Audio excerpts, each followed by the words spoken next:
opportunity is seen when you meet someone that gives you energy when it comes to business, whatever that industry is, right? And so we're blessed because we are just surrounded by so many awesome people in the real estate and business community that have these opportunities. So it's almost like I never want to put us in a box because our purpose is just to make our community better. Welcome to the In the Arena podcast. My name is Jared Miguez, a co-host on this podcast that brings you the inspiring stories of our clients who are leaders and innovators across different industries in Southeast Louisiana. They are visionary entrepreneurs, savvy real estate professionals, media creators, military business owners, and community champions. And we are going to showcase the remarkable achievements and share their personal stories. Tune in for insightful conversations, valuable lessons, and motivational stories that are going to reveal their secrets to success and offer you insights to help you on your own path. Welcome to In the Arena podcast. All right, guys, welcome to the In the Arena podcast. Today we have a good friend, Paul Snow, and I'm excited to help you with what you're doing because you've got a lot of things you got going on, man of many hats and talents, right? Multiple hats. Yeah, multiple Good hats. hustler. That's right. So kind of to get the audience warmed up, out of all the things that you do, and this probably changes, right now, what is the most exciting thing that you're working on? The most exciting thing? I would say, believe it or not, technology in my industry has gotten better with DocuSign, different things. Our business is very similar, and we have extremely tons of paperwork, and there's steps to go through. And I think honestly, with Trump coming in, he's going to change all this. A lot of this is federal regulated things that are just, it comes to a certain funnel we can't get through. I like in your industry, just like mine, if I get a large check in for somebody who wants to invest, got to wait 10 days for it to clear it. It comes from the Whitney right down the street, and they're looking at it. They know it's there. It's like, come on, That's a federal government regulation. So that's stuff's changing for the better technology-wise.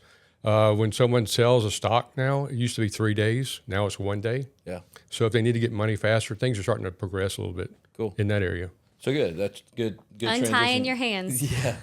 It's great. Lawrence has family that were in that industry, and so I think that this is going to be a good conversation. We have a lot to say about that. And so you're a wealth manager, right? So you've talked about the industry changing, and that's for Snow Financial, right? Well, that's for everybody that's in the industry. The technology's gotten a lot better. That's great. We're able to be a little more mobile too. Yeah. So being that you have your hands in a lot of things, your financial advising firm, that's the one that is the income generating thing that you follow on a daily basis, right? That's my core business, Your main focus. Yeah. So when did you get into the industry? 28 years ago. Wow. Yeah, been a while. So you've seen the ups and downs and cycles and... Yeah, I've been through some tough times, and it's difficult because sometimes there's nothing you can do about it, 08 was bad, Yeah. 9/11 was bad, 2001 was bad. Yeah. But, so you just work your way through them. Yeah. But when times are good, they're really good. Yeah, sure. Right.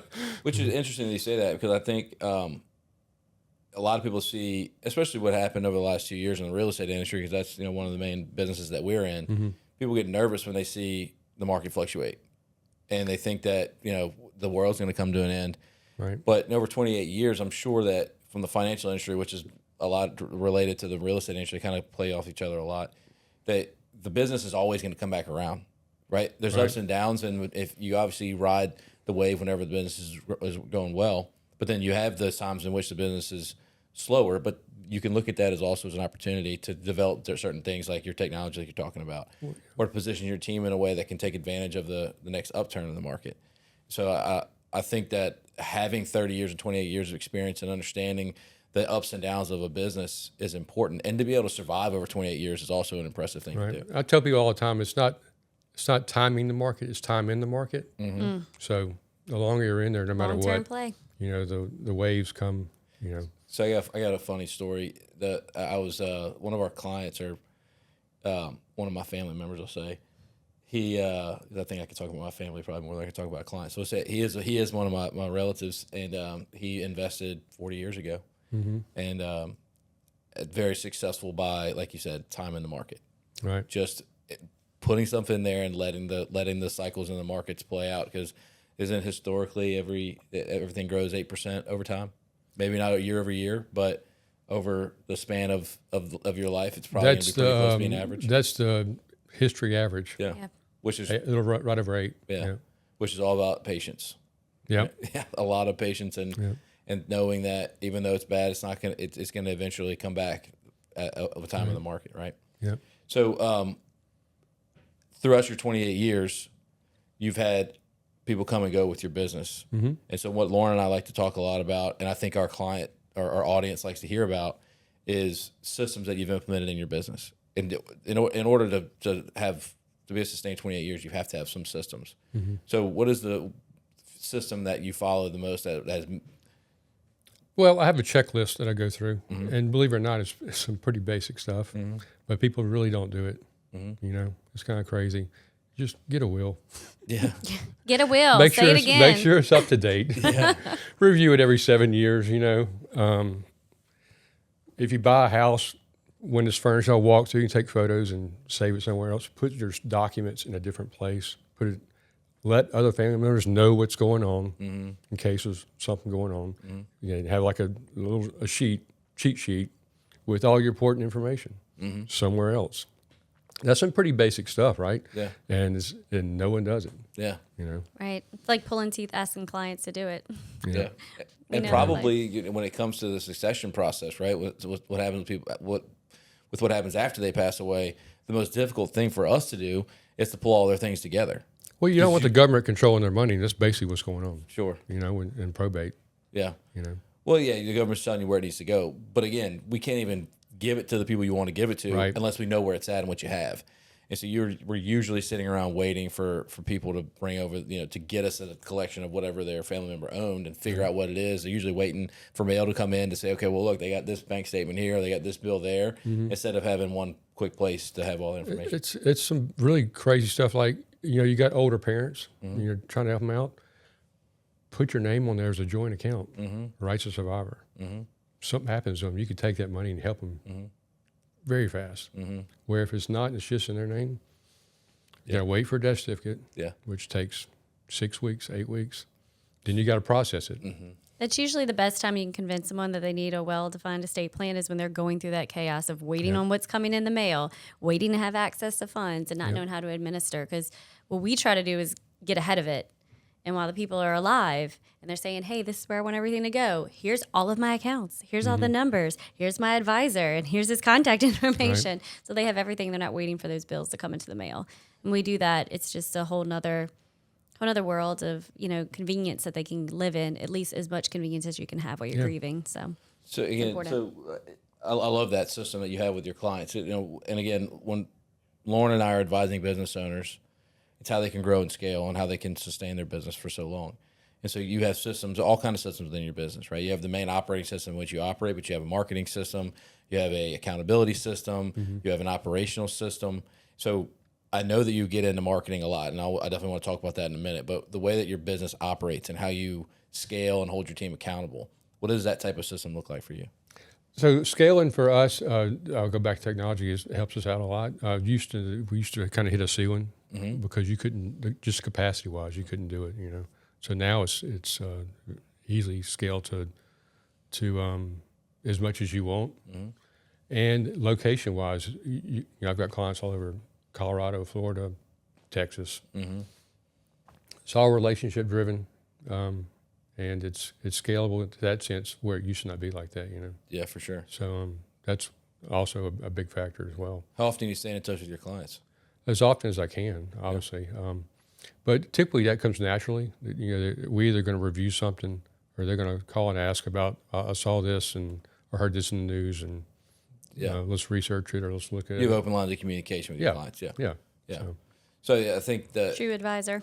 Yeah, which is great. There's a book called Ninja Selling that I reference. There's like a couple books that I always pull on, and that one is about doing business with people that you actually enjoy doing business with. Right. It's not the standing outside Walmart and trying to ask everybody if they want you to manage their money. Right. It's building relationships with your friends and family, showing value to them, and then adding value to their lives by either solving a problem for them or helping them accomplish the goals that they want to accomplish. Right. And so you said that you're just naturally staying in touch with them. I would imagine that's probably because you're doing business with a lot of people that you enjoy spending time with. Yeah, so I just talked to a young guy. You know, there's a lot of guys in school, college that come out and they want to talk. And about the industry. And, his dad's a doctor. So I was like, okay, that's cool. Do you ever want to be a doctor? He said, no. I said, well, believe it or not, this industry is totally different. You could make it's just as lucrative. And if you enjoy hunting, you take your clients hunting. If you enjoy fishing, you kind of do what you enjoy already, and you do it on your own time. Where a doctor has to be physically there and present to get, for his industry. Yeah. So, well, I will say this though: a physician that owns their own business is having to follow the same mentality and mindset. Right. A physician that owns their own business is having to go figure out what they like hunting, they like fishing, they like bowling, do they like spending time at church, do they like doing whatever, they like sports, like watching football and baseball. They're probably going to be spending a lot more time with people that are in that world, whether you're a physician or you're a financial advisor, you're an attorney. And if you're intentional about finding who your ideal client is and spending time with people that you care about, you're going to attract people from those worlds. And there's no point in trying to force it, trying to go find another hobby or something else that you enjoy. Just spend time with the people that are already doing those things and build relationships with them. The business will likely come to you. Right. If you, like you said, you like hunting, well, people will be like, well, there's only hunting a couple of times a year. You can go cover rise and go skeet shooting 365 days a year. Right. So if you're a gun advocate or you like to go shoot and you like to hunt and you don't like playing golf, well, don't go force yourself to learn how to play golf. Go take people out to the skeet range and go shoot some clays, as opposed to having to always schedule be that right now. So schedule at Cover Your Eyes. I'm already. All right, we can go whenever you want. I think the added challenge, though, we have as advisors, because that's what we're doing. We're counseling people. So you're advising on wealth, and we're advising on regulatory matters, business matters. Yeah, very close in circles. Yeah, very close. But I find the challenge different because we talked about doctors. Like you break your arm, you need a doctor. Right? Oh, that's true. And we're solving people's problems, but people don't always want to solve their own problems. So I think that you can, resonate with the comments that we make that they got to want to be helped, right? Somebody comes to us and we can advise them all day. They may mess up, they may have a problem, then they're going to come back. But, when it comes to estate planning and getting their affairs in order, when it comes to you sitting down and trying to help somebody budget, those clients don't always want to listen, right? Yeah, I just did a blog recently about not everybody needs a financial advisor. Yeah. Somebody you could essentially do everything you need without an advisor and do it yourself. But I'm not doing. But yet, here's the list of benefits, right, of the ones that do need it, without a doubt. Yeah, that's kind of what we do on our outside general counsel services. Those people that are in between don't necessarily need a lawyer on staff, but they need somebody available that understands it. So that's right. Everybody stay in their lane. I will say it, and I say it over and over again. The most successful people are resourceful. So just find those great minds around you that are good at what they do and stay in your lane. But providing services is always interesting, and one of the things that I'm attracted to with how you operate is how you diversify everything that you do, right? You're not only an advisor from a financial standpoint, but you understand the value of getting into other industries like real estate and investing in real estate. Yeah, I've always been in real estate for a very long time. It was something I did in college. I worked for a guy, demolition stuff, So Really? I started off early on. Doing renovations and flips, or they were just doing demo? Actually, this is it was an architect who did historical restoration. We'd go into older houses and revise them, fix them up. So very cool. What areas of the real estate industry have you gotten into? And I think it's unique too from an advisor standpoint that is referring. That I think that's what you were alluding to. Yeah. Being an advisor that has a real estate portfolio means that you understand diversification and that you think real estate's a good investment tool. So what type of investments have you gotten into? I've developed a subdivision behind Madison Elementary School. Cool. I did that in 2006. I always had a house looking forward to renovate. That's kind of like getting hard to find these days. Yeah. Your personal house, like live-in flips? No. This so last year I sold a house that I renovated it. Nice. So you done some flips, done some real estate development. Do you have any buy and hold properties that you've been holding? No. No. So you're not a property manager is what you're trying to say. I'm not holding anything. I'm not in the rental. I'm not leasing property to anyone. So. Gotcha. He shook his head quickly. No, I am not in property management. I heard that. I get that. Well, I guess the rule of thumb is if you're really going to do that, you got to really do it pretty hard and heavy, at least 5-6 properties to make it roll right, because it's a pain, Yeah. You don't really cross over. And again, we invest in the properties that we operate out of, our office buildings, but our goal is to get into real estate investing. And so part of this conversation is because we want to continue to learn about real estate investing and network with more people. Yeah, so I tell people you got to really, really kind of define exactly what it is. You got to really narrow that down to, there's all kinds of rental property, there's all kinds of commercial property. You want to be own apartment complexes, or do you want to have freestanding residential houses? A portfolio of that. But don't mix. Yeah. If you mix it, it gets difficult. It gets a little chaotic at that point, huh? Yeah. Our intention too, and I think that you can speak well to this as well, is to partner with some people who really know what they're doing. Right? We're not the type of people that feel like we've got to be doing everything ourselves. We want to offer the value. Let's rephrase that. We were born those type of people. Yeah, we work really hard not to be those people.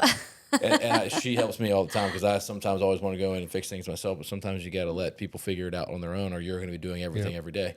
But our intention is to get into real estate investing, but the beauty of what we do every day from a business standpoint and from a real estate standpoint, when we're talking about our practice, is that we get to spend time with a lot of people doing a lot of different things. We're involved in the transactions to some extent on every level. So what are you guys looking at doing? I think for us, I'll speak about it and then let her speak about it too, would be to find people that we align from a value standpoint that are in real estate, that do it at a high level, because we can see their systems. I mean, as we help somebody grow their business. Are you talking about an agent, or are you talking about just in general? And it could be anything. I mean, as of right now, the first investment that we're going to get into is with somebody that we do a lot of real estate closings for, and they do a lot of flips and wholesale work, but they're going to be starting to do some buy and hold stuff, and we're going to partner with them. We just had Courtney Fricky on the podcast on the last episode, and she'd be somebody that we'd invest with if it was the right fit for us. So you're just going to be a backer. Yeah, well, we might your hands off, right? Yeah, exactly. We could be lending money, we could be investing in a deal. We don't plan on being the person that's outsourcing the deals, and we don't plan on. I'm being definitely not hanging any sheetrock. Yeah, me neither. Yeah, and we know the value of a real estate agent, so we definitely don't want to be the one that are going to be getting our license and trying to say that we can do all those things. Right. We're going to partner with the people that we've built relationships with to grow our investments. And so, we're investing a lot in our business, but also we understand the value of real estate, and so we want to invest in some real estate deals too. And so, I know that you're working. Well, why don't you speak to that? Why don't you tell us about what your vision is for our real estate investing? I think you said it perfectly. I mean, to me, opportunity is seen when you meet someone that gives you energy when it comes to business, whatever that industry is, right? And so we're blessed because we are just surrounded by so many awesome people in the real estate and business community that have these opportunities. So it's almost like I never want to put us in a box, because our purpose is just to make our community better. So there's no direct answer.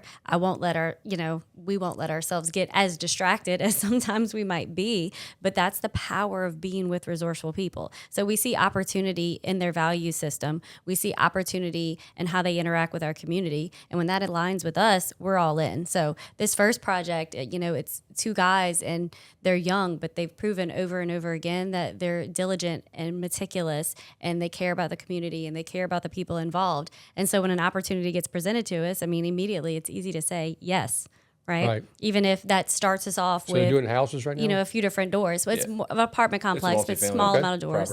And partly too, from where we're at now, Lauren has done a great job of helping us get in a position to be able to do this. And we know as our companies continue to grow that we need to reinvest in our business. So having our money outstanding for a long period of time is not going to be really beneficial to us, because we can reinvest it in the company. So this particular deal is not having our money out of our bank account for very long. So if we need to reinvest in our business, we can. Yeah. Obviously, there's a lot of leverage involved when it comes to real estate, and the more you have, the better, obviously. And that's really what most people's hang-up is. Not really a hang-up, it's just it limits them on their growth potential. Yeah, what they're adverse to leverage, or they don't want to take on debt? No. Well, interest rates have come down a little bit, but I mean, a year ago, you don't want to pay 8%. I've got a couple of lots right in Terabella right now. I wouldn't want to pay 8% just to build one house and then move to the next one. You got, so we just took them down, but we're taking down what we can. Sure. Yeah. We'd take down more if we could. Yeah. Yeah. So I think, and that's kind of what I was alluding to earlier, and I really want to get into that. So right now you're currently working on some real estate deals.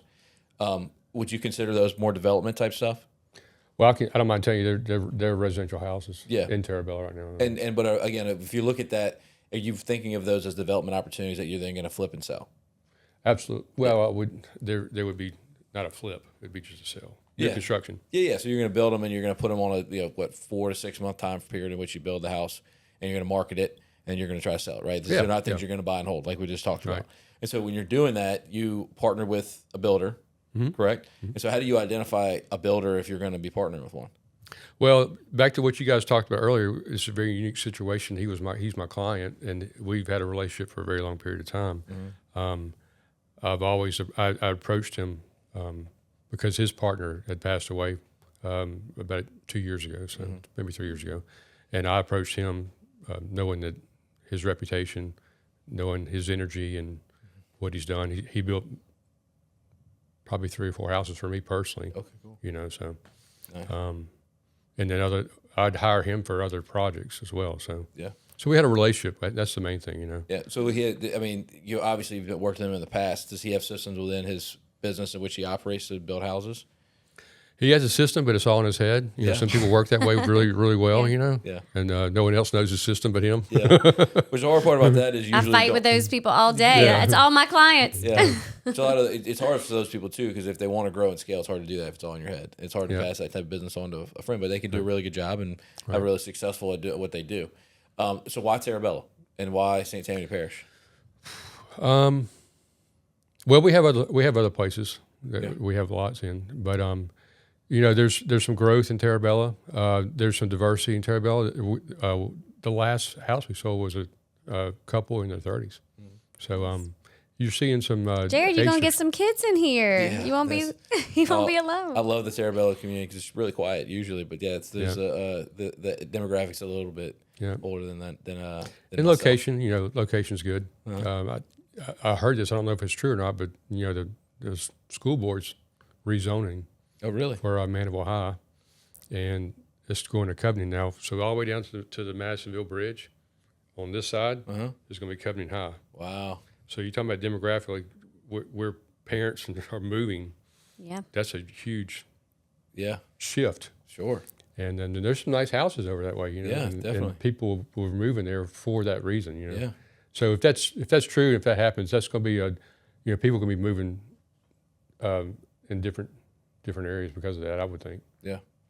Well, I love Terabella, and I hope that this continues to grow. I mean, my parents also have a condo in River Ranch in Lafayette, and kind of seeing where that was. And I think I found out the other day, 1995 or something was when River Ranch was built, started to be developed. And don't quote me on that. Somebody just said that out loud, so I'm repeating whoever told me that was. But Terabella started 15 years later, and so thinking about how we're 15 years behind them. I remember being in Lafayette in college, which was about 12, 15 years ago, 2007, 14. Yeah, about 16 years ago, and none of what River Ranch existed at the time. You drove down Camellia, and it was a totally different place. And so, it's huge now. Bootlegger being what it is, and then Oshner Boulevard growing, I'm hoping that this town or this parish continues to grow west, and this becomes a major area of growth for Terabella and for the whole community. And I selfishly have a house here too, so it's good to be a part of that. So as you go into 2025, we've talked about your financial advising business, you got some real estate developments, but what are you looking forward to in 2025? What goals have you set, and what new ventures are you going to be taking on when we move in? Well, one of my main goals is I always have interns, and I'm looking forward to that. I've talked to a few people already, and I pay them, even though I don't have to. And I really like younger people coming in and kind of showing them what I do. I'm kind of done it long enough, to where it's routine to the point to where, give somebody else a little knowledge on what it is, the ins and outs. Because a lot of them see this stuff on TV and crypto growing up or something like that. Really not like that in the office. Not so much. Wolf of Wall Street all day. So what type of person are you looking for in an intern? Well, basically usually just a junior or a senior in college. Okay. Because I want them to be old enough to really understand what's going on. Sure. And not just fresh with it. And just the basics. Yeah. What is a stock? How does it work? Yeah. What is a CD? Yeah. And then on the flip side, I know with our young people, I'm like, okay, and what is Snapchat? And we trade information. Right, there you go. I learn from them. I'm starting to learn from my 12-year-old. She's teaching me a little bit these days. Yeah. It's funny how fast they learn. My 7-year-old was like taking pictures of us when we didn't even know she was taking pictures of us, which is funny. We were cooking food, not anything inappropriate. Nice pictures, yes. Family-oriented pictures. Yeah, I mean, my daughter just did like a Christmas roll. It's like 15, 20 pictures on TikTok. Did it in 5 minutes. How old is Right. She's 20. She'll be 20. Gotcha. Yeah, perfect age as a marketing consultant. Yeah, exactly. So, The last thing I want to touch on, or the two more things I want to touch on, but this is what I definitely want to touch base with you on, is video marketing and how you've utilized that for your business. You have a podcast. You've had a video production company that you've sold already, and you obviously, we were talking before we started that you implement video marketing, short reels right now is what you're utilizing for your business. So how does video marketing play into your business? well, it's essential, obviously. The ROI is hard to figure out, but I think it is essential. And I think people just need to take more time out to do things like that. I think that the technology and everything I'm doing, everything you guys are doing is going to be routine in everybody's practice. It's just like everybody having their phone number number in the phone book, it doesn't exist anymore. I remember those days. Yeah, and look, it's to be able to talk about these types of things and showcase who you are and people you're spending time with, and again, attracting more people like the people you're interviewing. I mean, the easiest way to do that is through social media and through video. Yeah, and cost-wise, it doesn't cost anything. Time. Even if you are paying to boost something, they say on Facebook or whatever, it's pennies on a dollar compared to a billboard or print or anything else out there. And it hadn't gotten there yet, but it'll start creeping up to where it's going to be More expensive. More expensive, yeah. Oh, yeah. Sure. It keeps changing. Yeah. It's ever changing for sure. Well, the more people that learn about it too, that become more experts at it, and they're better at advising you, and so they can just charge more because they're going to make more of an impact on your business as you grow. I mean, the key. I was listening to a guy the other day talk about this on his YouTube channel, and he talked about how he grew his social media following. He started out with a small advisor who taught him how to get from this to that. And then he brought on somebody in-house and hired a bigger advisor to coach his team on how he can continue to grow it and become bigger. And, there are companies out there that do it really effectively, and they teach people how to do it. But you get to a certain stage of your business, you're going to have somebody in-house doing it for you. Absolutely. In-house. And so we've luckily found Allie, who's really, really good, and she's come in and started that second phase for us to help us be able to do it in-house and move on from the smaller agency to somebody who's bigger that can make a bigger impact. And so, we hopefully one day can be, selling spots on our YouTube channel. But if not, the main purpose of what we do and being intentional with it is to just promote people that we do business with, and then to educate our audience so that they can become better business people. Yeah, do you guys find it more difficult based on the industry as far as following goes? I mean, some stuff's just people just don't want to follow. Yeah, but there's other industries that people follow like crazy. Yeah, well, it's regulatory, which I know you know very well. There's certain things we just cannot say, right? I mean, they're always behind us. We cannot give legal advice. And so even when we create hypotheticals, we have to be careful with it. You cannot give advice. You cannot talk about any, financial assets. So I think more than anything, it's showing people that you're available to be a resource and just showing them who you are, right? So that they can decide if they want to have that deeper conversation with you. Because you're absolutely right. We'll get up there and we'll be so excited about video content because it's a hot legal topic. No one gives a crap about that, right? They're bored with it, but we can get on there and do, she had us dancing elves on our Christmas invite and everybody loves that, right? Everybody loves that. So I like to think, and over time it's shown, even if my content's not entertaining, I find that it lands. Because I'll have a client that calls in that I've been working with for 7, 8, 10 years, right? And they'll call and say, I had this issue and I remembered that you said this on one of your videos. Does that apply here? And I'm like, okay, all right, they're hearing it, So I don't spend a lot of time on it because I don't know that I was ever born to be a person that was that entertaining. But I do want to be the person that's informative. So even when you might not be getting the reaction that you want because it was fun and exciting, if you're still adding value and giving them information in some manner, you're providing something to their lives. That's very true. Yeah. And I'll piggyback on that too. And if you identify and understand who your ideal client is and what they want to hear, then even if you don't get 1 million views on your post, if it's directly relating to ROI, like the person's calling and saying, I saw you say this, let me help, can you help me with that service? That's where the real value is. If you're just a social media influencer and that's all you are offering, that's all only benefit from your social media page, then you're only going to be successful as long as your social media followers are want you to be successful. You know what I'm saying? Right. But if you if you And use I'm not that cool. that's debatable because she does have a really good traction when she posts on social. But if you directly direct people back to your business, right, then you're using social media as a tool. And then 10 years from now, there'll be the next tool that you've got to figure out how to implement. But if you use it, again, to create ROI for your business, even if you don't have 1 million likes on your video, but your business continues to grow and you're creating the business that you're sought out to create, then social media is successful. And so ROI to me is, are you getting the feedback like Lauren's getting? Is your brand getting out there? Are you speaking to your ideal client, right? They may be educational. It could be entertainment. What does your ideal client want to see? If you're want to go skeet shooting and your client likes to shoot guns, you're creating social media content about guns that can also relate to your business maybe, or are you talking about your business while you're shooting guns? Because then that's going to attract people, right? You've just got to be intentional with it. And I think a lot of people don't think about it in that lens. And so it's a tool that we're utilizing. And again, also the lower bar. So if you're a financial advisor or you're a lawyer, or you don't really know what to talk about, and you don't feel like you're that entertaining, showcase your client. Because then guess what?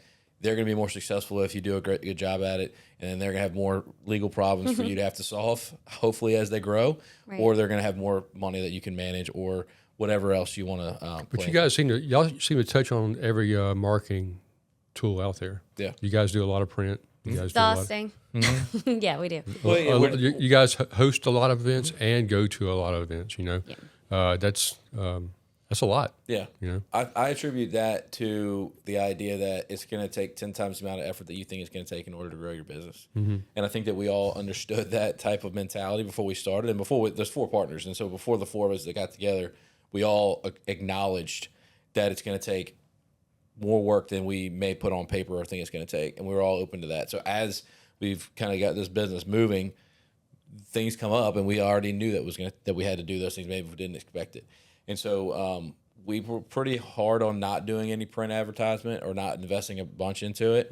But more people in the community came to us that we wanted to build relationships with, that we aligned with from a value standpoint. So we were like, instead of thinking about the demographic that's going to get the magazine, because it's good for branding, and that's, again, hard to track from an ROI standpoint, how do we build a relationship with this publisher that we can grow? Right. And then what is their mentality on helping us grow by connecting us with more of the other people that are sponsoring their ads in their magazine? So it's a bigger picture to us when we think about marketing. It's more of a relationship style thing. It's not always about what we're going to get out of the actual marketing that we're getting from that, but the relationships that we're building within that. If that's good to know. Yeah, it makes sense. And our ideal client was very much a blend of businesses that I've run in the past. Becky, John, Jared, we all had our own influences on who this ideal client was. And so when you combine that into this unique individual, we needed the data.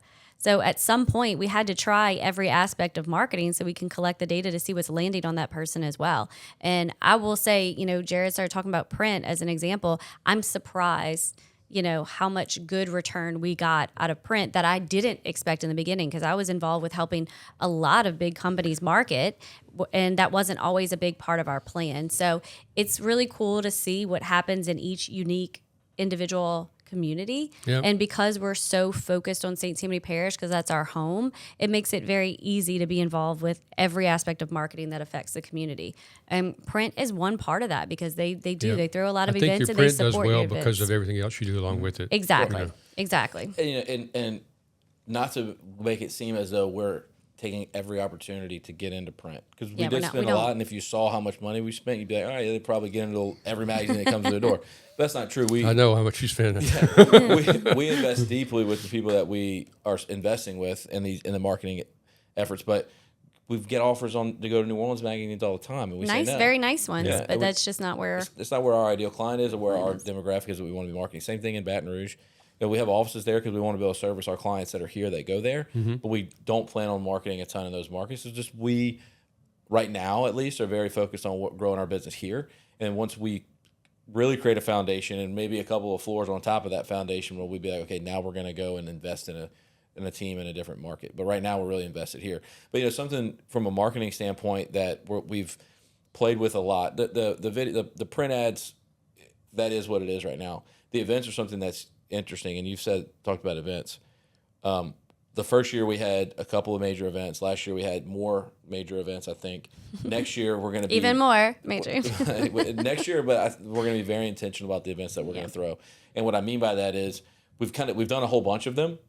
I think this year we had what we classified as 250 events, which could be from open houses and things like that, which is obviously a much smaller event. I think we did like 100 of those, but it could be anything that we've spent our time and energy and offered our office for.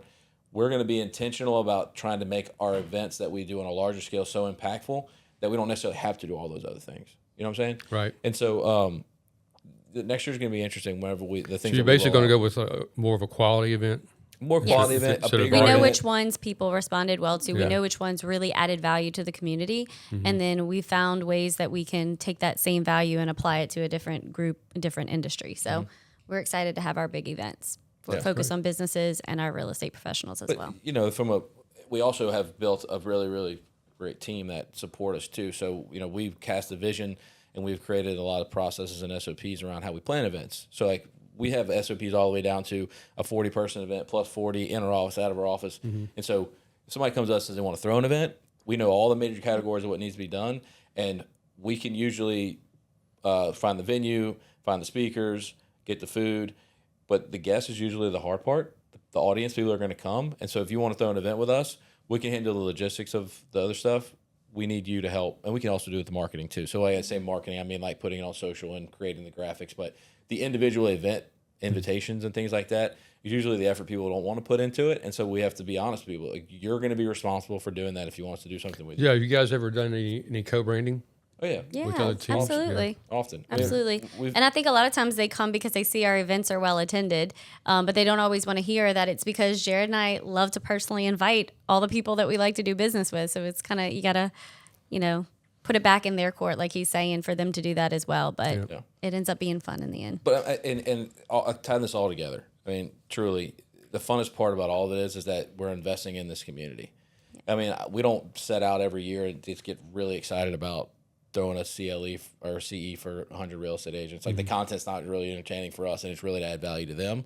But as we see how they grow with the people that we can put in front of them that aren't just technical real estate experts, they could be leaders in military, they can be business owners in town, they can give value, the marketing people, the industry and our community leaders like the assessor or the state representatives that come and speak to these people. We see how much value it adds, and again, to our ideal client. And it just makes it easy for us to do that. And so really, it's the community that we're investing in that we love so much and that we like giving back to. And so when we see how much we're spending in the marketing budget, it's really how much value are we adding to the industry, to the market. That we and we believe that if you add more value, you're going to end up getting that given back to you from the people that you're targeting. So we try to be intentional about where we're spending it. Now, the market overall, as far as real estate goes, has some cyclical times. Do you see that as far as marketing change? Our marketing hasn't changed towards it. I mean, obviously, it's still in its cycle, if you will.